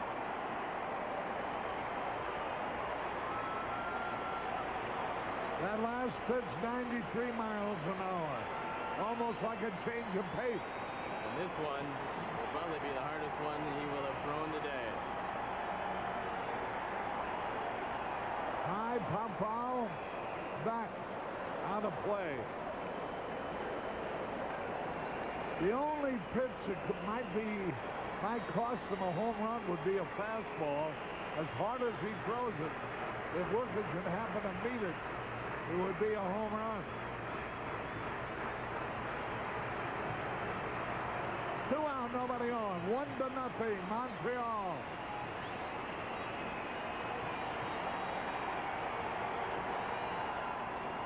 Fouled it off again. Wilkins giving him a battle. 0-2 the count. Laker wants his fastball on the outside corner at 0-2. Wetland got that one up and in. If he hits that outside corner at the knee, that's going to be it for today. Already.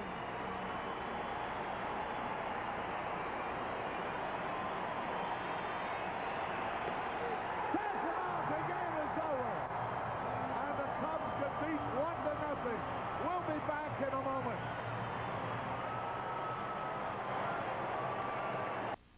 Everybody on the floor, stand by. Game summary is brought to you by Burger King, where you always get great tasting food your way, right away. And the Montreal Expos have swept the series. 1 run. Only 3 hits, 1 error for Montreal. Rojas, the winner, 7-1. John Wetland, who fanned 3 of the 4 men he faced, his 36th save. No runs, 5 hits, no errors for the Cubs. Mike Morgan, although giving only 2 hits, the loser. He now has won 15 and lost 8. The Budweiser play of the day, no doubt about it. 2 out. And Walker on first base.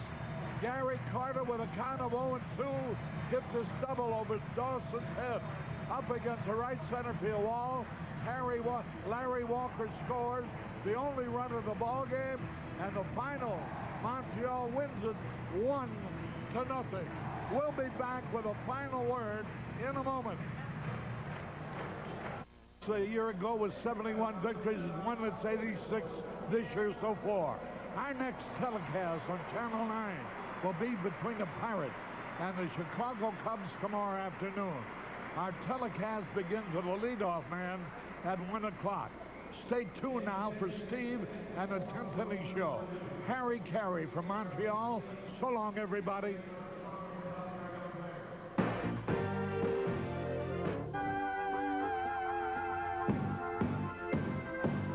The 10th inning is brought to you in part by